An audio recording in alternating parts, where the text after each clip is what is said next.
Hi అండి అందరికీ నేను మీ స్వప్న ఈరోజు టమాటా చారు ఈజీగా చూపిస్తున్నాను ఫ్రెండ్స్. ఎక్కడ స్కిప్ చేయకుండా చూడండి ఫ్రెండ్స్, అప్పుడే అర్థమవుతుంది. టేస్ట్ కూడా సూపర్ అంటే సూపర్గా ఉంది ఫ్రెండ్స్.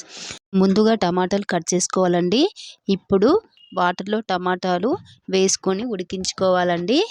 చూడండి, ఈ విధంగా కొంచెం చింతపండు వేసుకోవాలండి. ఇవి రెండు ఉడికించుకోవాలి. ముందుగా ఇలా టమాటాలు చక్కగా ఉడికిన తర్వాత స్టవ్ ఆఫ్ చేయాలండి. నేను చేసే విధంగా చేయండి, ఈజీగా అయిపోతుంది. ఇప్పుడు చల్లారనివ్వాలండి ఈ టమాటా రసం. ఇప్పుడు స్టవ్ పైన ప్యాన్ పెట్టేసి 2 స్పూన్స్ ఆయిల్ వేసుకోవాలి. ఆయిల్ వేసుకున్న తర్వాత ఆవాలు జీలకర్ర వేసుకోవాలండి. కొంచెం వెల్లిపాయలు వేసుకోవాలి. ఇలా వేసి వేగనివ్వాలండి. వేగిన తర్వాత పచ్చిమిర్చిలు వేసుకొని కలుపుకోవాలి.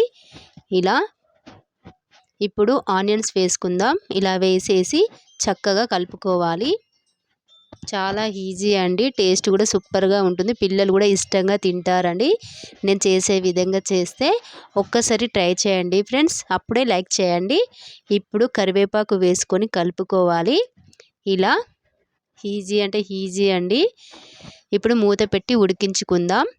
ఇప్పుడు చల్లారిన తర్వాత గ్లాస్ వాటర్ పోసి ఇలా కలుపుకోవాలండి. ఈ విధంగా చేసుకోవాలి రసం అంతా. చూడండి, నేను చేసే విధంగా చేయండి, చాలా ఈజీగా అయిపోతుంది. ఇలా మొత్తం కలుపుకోవాలండి. చింతపండు టమాటా ముక్కలన్నీ ఇలా కలుపుకోవాలండి. చూడండి, ఈ విధంగా చేసుకోండి. ఎలాంటి డౌట్ లేకుండా చేసుకోండి, చాలా బాగుంటుందండి రసం అయితే.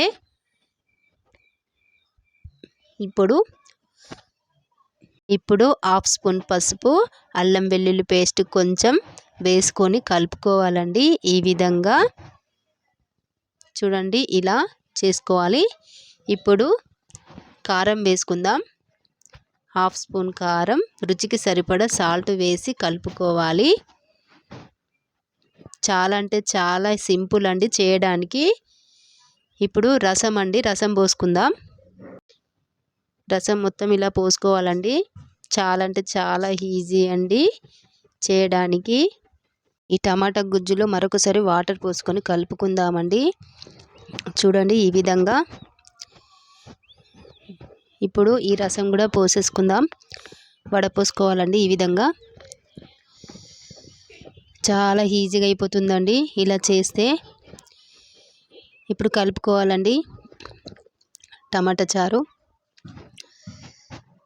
ఫ్రెండ్స్, ఈ వీడియో ఫస్ట్ టైం చూసే వాళ్ళైతే ఒక లైక్ చేయండి ప్లీజ్ ఫ్రెండ్స్, సబ్స్క్రైబ్ చేసుకోండి. ఇప్పుడు కొంచెం మెంతి పౌడర్, కొంచెం జీలకర్ర పౌడర్ వేసుకొని కలుపుకోవాలండి. టేస్ట్ బాగా ఉంటుంది. ఇప్పుడు ధనియాల పౌడర్ వేసుకొని కలుపుకోవాలి. ఇవన్నీ వేసి మరిగించుకోవాలండి. సూపర్గా ఉంటుంది ఫ్రెండ్స్. ఇప్పుడు మూత పెట్టి మరిగించుకుందాం. చూడండి, ఈ విధంగా టమాటా చారు రెడీ అయిందండి. చివరిగా కొత్తిమీర వేసుకొని కలుపుకోవడమే అండి. చాలా అంటే చాలా ఈజీ అండి, 10 నిమిషాలు చేసేయచ్చు. ప్లీజ్ లైక్, సబ్స్క్రైబ్ చేయండి ఫ్రెండ్స్.